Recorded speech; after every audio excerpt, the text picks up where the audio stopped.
Hello students, welcome to Kiran classes. Today we learn rotational dynamics of class 12 state board syllabus. First we see can you recall. हे तुम्ही आधीच्या standard मध्ये शिकलेला आहात. त्यातील पहिला क्वेश्चन आहे what is circular motion. The motion of object along the circumference of circle is called as a circular motion.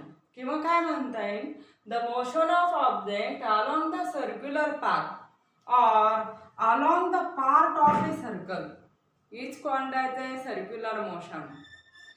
Then next second question is what is concept of center of mass. Center of mass म्हणजे काय. The center of mass of a system is the point of the system which behaves the whole mass is concentrated. Whole mass of system is concentrated. That point is called as the center of mass. It is the point at which summation of moment of masses is zero. That is the center of mass. Then third, what are kinematical equations of motion? There are three kinematical equations of motions. First is V equal to U plus AT. This is velocity time relation where V is final velocity, U is initial velocity, A is acceleration and T is time taken. Then second kinematical equation is S equal to UT plus 1/2 AT square. This is the displacement time relation where S is the displacement. And third kinematical equation is V square equal to U square plus 2AS. This is the displacement velocity relation. These are the three kinematical equations of motion. Then fourth question is, do you know real and pseudo forces, their origin and applications? Real forces का आहेत? The forces which arise due to the actual interaction between the object is called as a real forces. The forces which arise due to the gravitational interaction or electromagnetic interaction or nuclear interaction, such a force is called as a real force. Real force obeys the Newton's laws of motion. Then second is pseudo forces. Pseudo forces, pseudo means not real. That is the false force. Pseudo force is also called as fictitious forces. Fictitious forces. These pseudo forces arise due to the inertial frame of reference or accelerated frame of reference. Inertial or accelerated frame of reference. Frame of reference.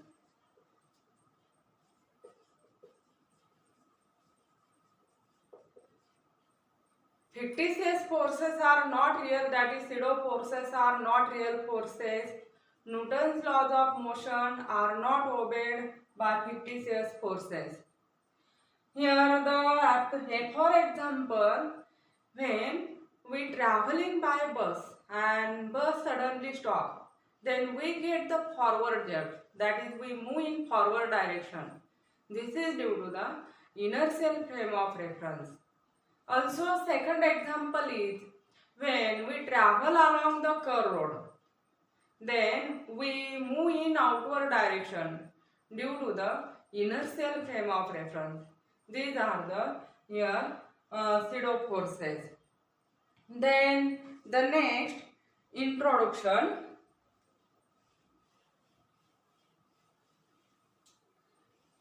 Circular motion means motion of particle or object along the circular path is called as a circular motion. Or along the curved road म्हटलं तरी चालेल किंवा मग curved path, it is a circular motion. Then rotational motion of an object when it move about its own axis. Own axis च्या about काय होतं motion आहे. That is called as a rotational motion. Suppose example, Earth rotate about its own axis. About this axis, this is the rotational motion. Suppose this is the Earth and it rotate about its vertical axis. Rotational motion. And in rotational motion, every particle of object it revolve in a circular motion. Suppose this is a particle and it revolve along the circular path. Any point of that object it revolve in a circular motion when it perform the rotational motion. So another example of rotational motion is top. Top rotate about its vertical axis. Then we see characteristics of circular motion. First, it is an accelerated motion. Circular motion is an accelerated motion because when particle perform the circular motion, direction of velocity changes point to point, that is along the tangential path. Here, suppose particle is at position this, then its direction changes, and therefore there is a change in velocity occurred, and therefore it has a accelerated. Therefore, circular motion is an accelerated motion.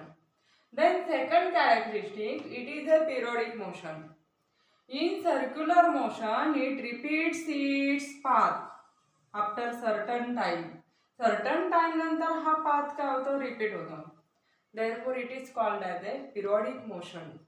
These are the two characteristics of a circular motion. Circular motion is an accelerated motion and circular motion is a periodic motion. Then we see the kinematics of circular motion.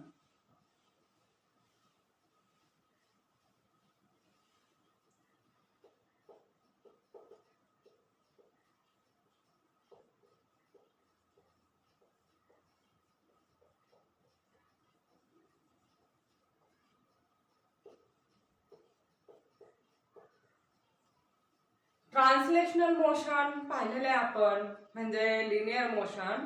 Linear motion किंवा translational motion म्हणजे काय आहे तर motion along the straight path or straight path, that is the along the straight road. That motion is called as a linear motion. In linear motion, there are the some terms, time, that is distance.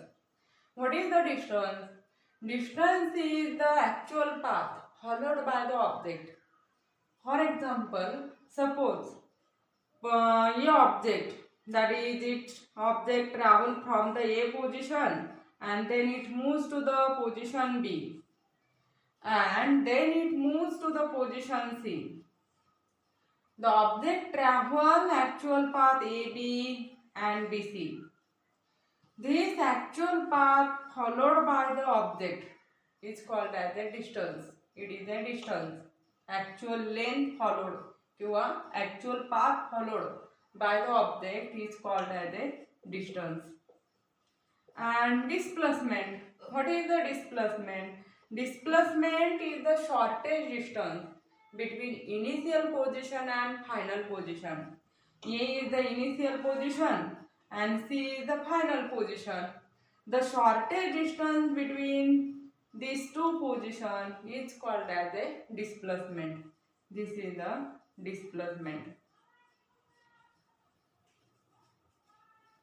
Distance is a scalar quantity and displacement is a vector quantity. SI unit of distance and displacement, it is a meter.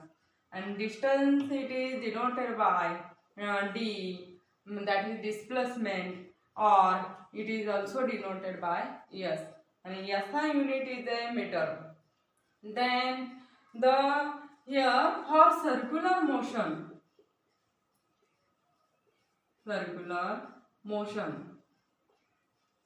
there is, that is, here is the linear displacement, there is also the angular displacement. What is the angular displacement? angular displacement.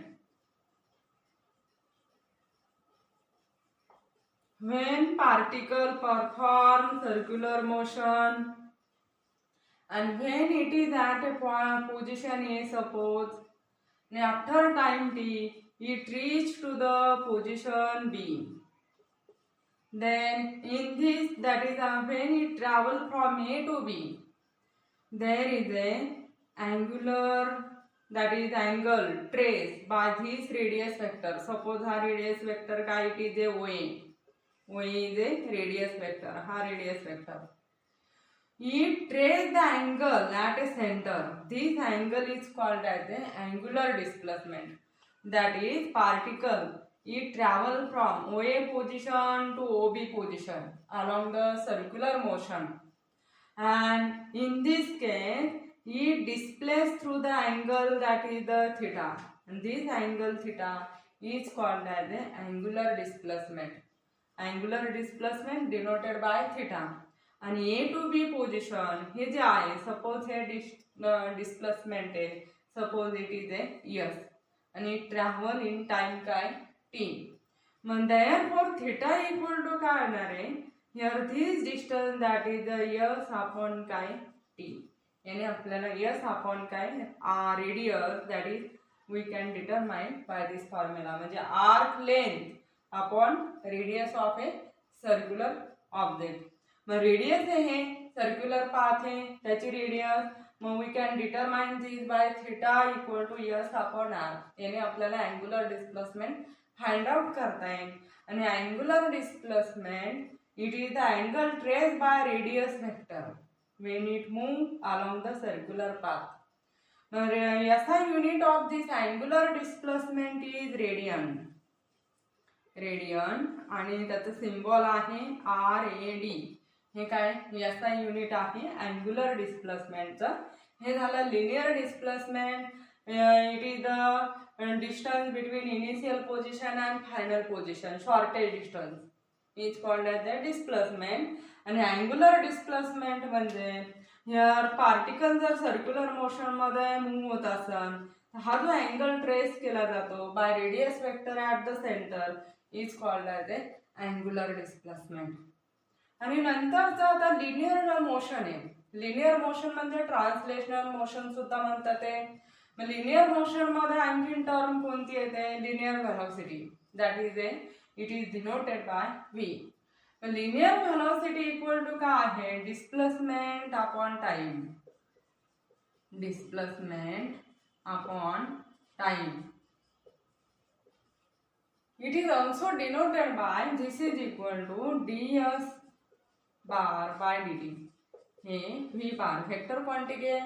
It is equal to ds bar by dt म्हणजे काय, कशी define करता येईल. Linear velocity is the rate of change of displacement with a time. With a time काय होतं, rate of change of displacement is called as a linear velocity. आणि SI unit of linear velocity is metre per second. कारण displacement metre मध्ये measure केलं जातं आणि time कशामध्ये major केला जातो, सेकंद मध्ये. Metre per second is the SI unit of linear velocity. आणि याच्या अनालॉगस क्वांटिटी जी आहे सर्क्युलर मोशन मध्ये म्हणजे अँग्युलर व्हेलॉसिटी. अँग्युलर व्हेलॉसिटी जसं याच्यामध्ये rate of change of displacement with a time आहे. आता इथं जर समजा हे T1 टाइम मध्ये एवढं डिस्प्लेसमेंट झालं आणि नंतरच्या टाइम मध्ये इथून इथपर्यंत आला, समजा ती पोझिशनला आला, म्हणजे मग इथे अगोदर सुरुवातीचा एवढा अँग्युलर डिस्प्लेसमेंट आहे, नंतरचा एवढा अँगल काय केला, ट्रेस केलेला आहे रेडियस व्हेक्टरने, म्हणजेच मग इथं अँग्युलर डिस्प्लेसमेंट चेंज झालेला आहे. मग विथ ए टाइम काय किती अँग्युलर डिस्प्लेसमेंट चेंज झाला, it is called as a angular velocity. आणि अँग्युलर व्हेलॉसिटी कशाने डिनोट केलं जातं, ओमेगाने डिनोट केलं जातं अँग्युलर व्हेलॉसिटी. आणि angular velocity is the rate of change of displacement, angular displacement with a time.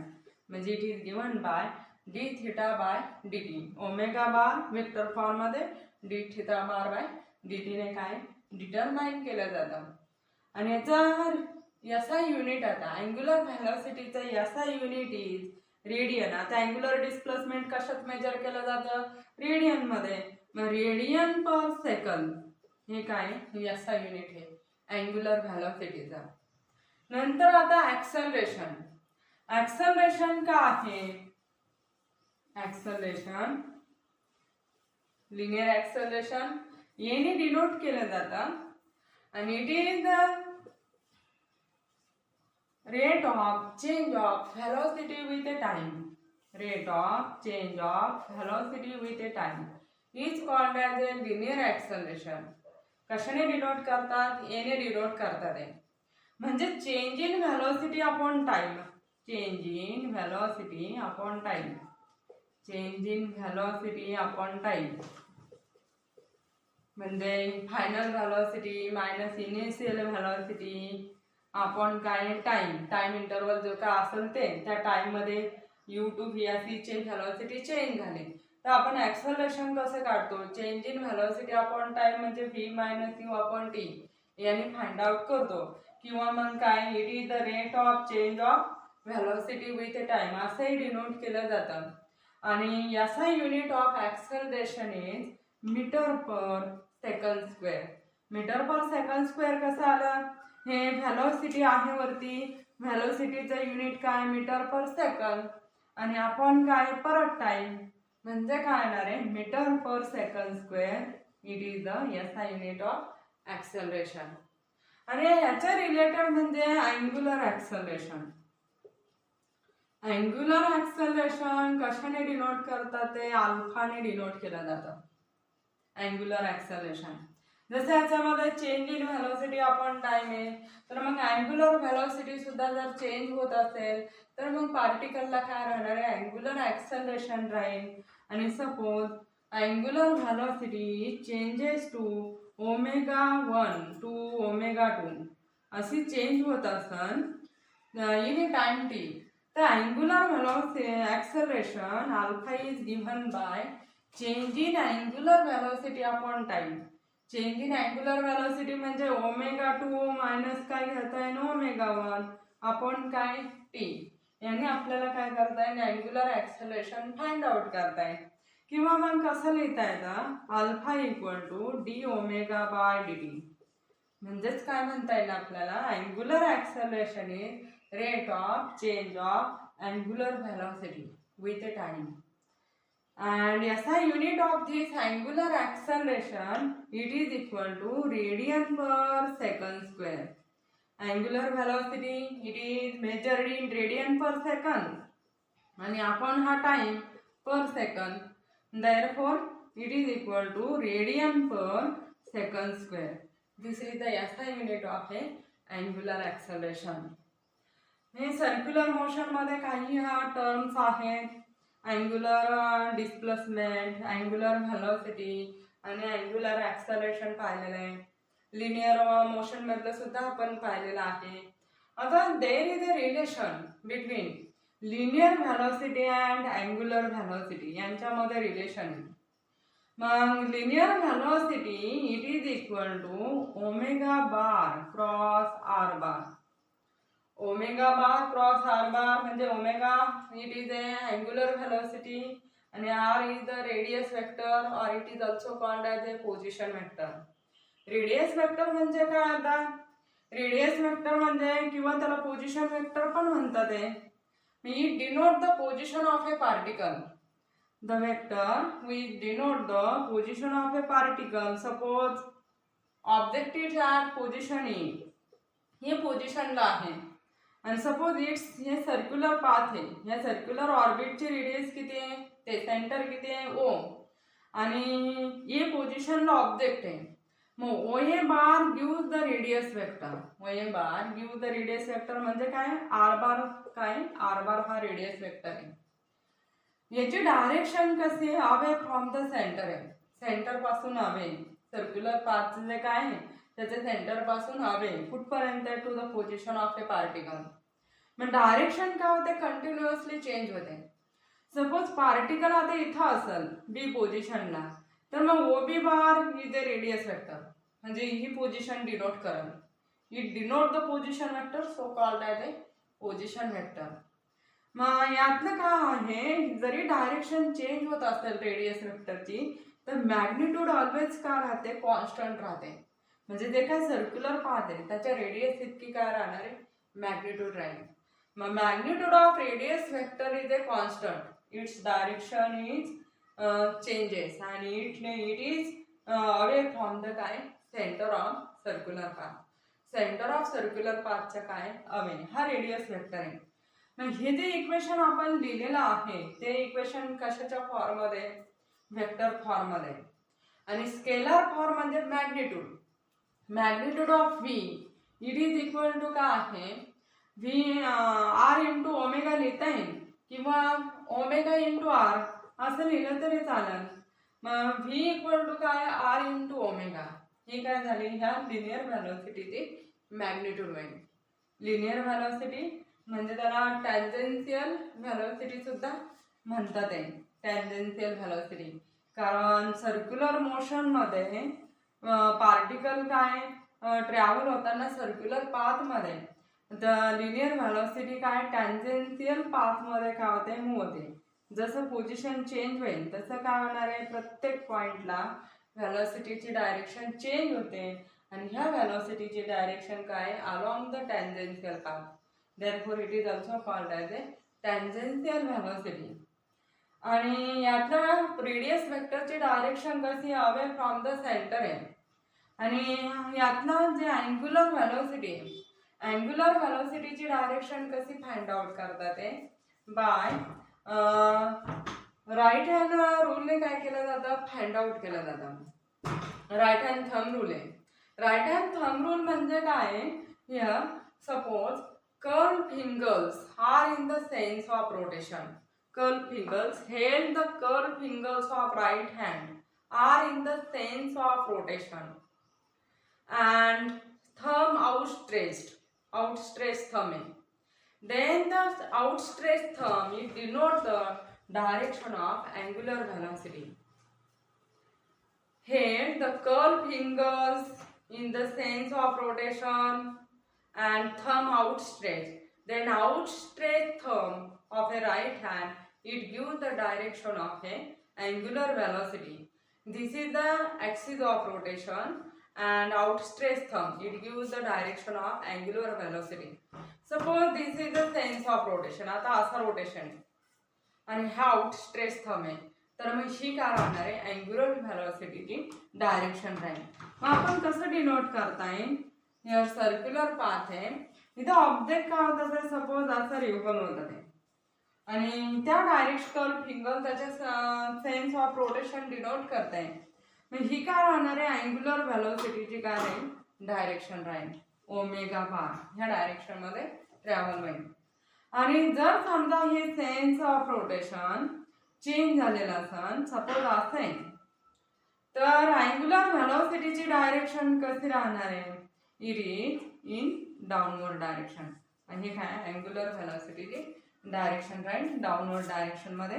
हे ओमेगा बार राहणार आहे, दिस इज द अँग्युलर व्हेलॉसिटी. हे काय त्याची डायरेक्शन. मग आपण मॅग्निट्यूड आणि डायरेक्शन पाहिलेलं आहे. आणि डायरेक्शन कशाने फाइंड आउट करतात, ते राईट हँड थंब रूलने फाइंड आउट करतात, ते पण आपण पाहिलंय. आणि आता पुढचा पॉइंट पाहू आपण. पुढचा पॉइंट आहे uniform circular motion. Uniform circular motion.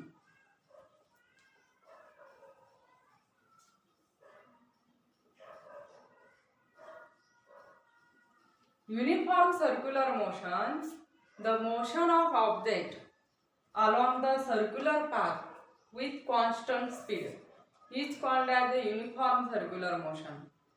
Uniform circular motion मध्ये मॅग्निट्यूड जी आहे व्हेलॉसिटीची कॉन्स्टंट राहणार, म्हणजे स्पीड काय राहतो, कॉन्स्टंट राहतं. पण डायरेक्शन काय होते, चेंजेस होते, कंटिन्युअसली चेंज होते. Direction of a linear velocity changes continuously, that is along the tangential path. And therefore, due to this change in direction of a velocity changes, and therefore particle has an acceleration, and that acceleration it travel along the radius. Radius along travel होतं आणि toward the centre of circle. सर्कलचं centre कडे काय होतं ते act होतं आणि याला कसं राहणार आहे परपेंडिक्युलर राहणार आहे. रेडियसला काय अलॉंग द रेडियस आहे and toward the center of circle. Suppose R is the radius and this acceleration is directed toward the center along the radius. Therefore, it is called as a centripetal acceleration, or it is called as a radial acceleration. Radial or centripetal acceleration. It is denoted by AR. AR bar ने काय केलं जातं denote केलं जातं आणि it is equal to minus omega square into R bar यांनी काय करतात ते फाइंड आउट करतात. हे त्यातलं काय आहे रिलेशन आहे. R bar is a radius vector. Radius vector कसं डायरेक्शन आहे away from the centre of circle. सर्कलच्या सेंटर पासून काय आहे अवे आहे रेडियस वेक्टरचे डायरेक्शन. मॅग्निट्यूड आहे. आता हे झालं वेक्टर फॉर्म मध्ये. हे इक्वेशन का आहे वेक्टर फॉर्म मध्ये आहे. आता आपण मॅग्निट्यूड पाहू. Magnitude is given by A R. It is equal to omega square into R. आणि आपण मगाशी पाहिलं व्ही इक्वल टू काय आहे आर इंटू ओमेगा. मग ओमेगा इक्वल टू काय टाकता येईल therefore omega equal to V upon R एवढी व्हॅल्यू टाकता येईल. मग हे इक्वेशन काय होणार radial acceleration A R equal to V square upon R square आणि इंटू काय आर. म्हणजेच काय हा आर एक का होईल कॅन्सल होईल आणि इट इज इक्वल टू काय येतं व्ही स्क्वेअर अपॉन काय R. Radial acceleration it is equal to V square upon R. It is also equal to काय omega square upon R. And V आणि ओमेगाच्या फॉर्म मध्ये आपण एक्सप्रेस करू. हे आपल्याला असंही लिहिता येईल व्ही अपॉन आर. व्ही कसं लिहिता येईल व्ही इंटू व्ही असं लिहिता येईल आणि हे upon R. V upon R आता ह्या इक्वेशन वरून काय टाकता येईल ओमेगा टाकता येईल. म्हणजे this is equal to omega into V असं आपल्याला लिहिता येईल. देअरफॉर रेडियल ॲक्सेलरेशनचे magnitude it is equal to काय आहे radial acceleration A R. It is equal to काय येतं omega square into R. It is also equal to V square upon R आणि it is equal to V into omega किंवा omega into V कसंही लिहिलं तरी एकच आहे. हे रेडियल ॲक्सेलरेशन आहे. हे झालं uniform circular motion. Uniform circular motion मध्ये स्पीड जरी कॉन्स्टंट राहिला तरी व्हेलोसिटीची डायरेक्शन कंटिन्युअसली चेंज होते and therefore it has an acceleration and that acceleration it is directed along the radius toward the center of circle. Therefore it is called as a centripetal acceleration or radial acceleration. मग vector form मध्ये radial acceleration it is equal to काय minus omega square into R bar आहे. Negative sign कशामुळे आली इथं radial acceleration कुठे direct होतं toward the centre of circle radial acceleration आणि रेडियस वेक्टर कुठे डायरेक्ट होतो अवे फ्रॉम द सेंटर. हे दोघांची डायरेक्शन ऑपोजिट आहे. म्हणजे negative sign indicate that direction of radial acceleration and radius vector is opposite to each other. Now in vector form we can write this equation as AR bar equal to minus omega square into R bar. हे आपण uniform circular motion पाहिलं. मग uniform circular मोशनचं example म्हणजे blades of A fan when it is rotating at a constant speed. Constant स्पीडने जर rotate होत असाल तर त्याचे जे काय व्हॅल्यू आहे म्हणजे ते पार्टिकल आहेत ते युनिफॉर्म सर्क्युलर मोशनमध्ये काय होतात ते रिव्हॉल्व होतात. इथपर्यंत आपण पॉईंट पाहिलेला आहे. बाकीचं नॉन युनिफॉर्म सर्क्युलर मोशन आपण नेक्स्ट लेक्चरमध्ये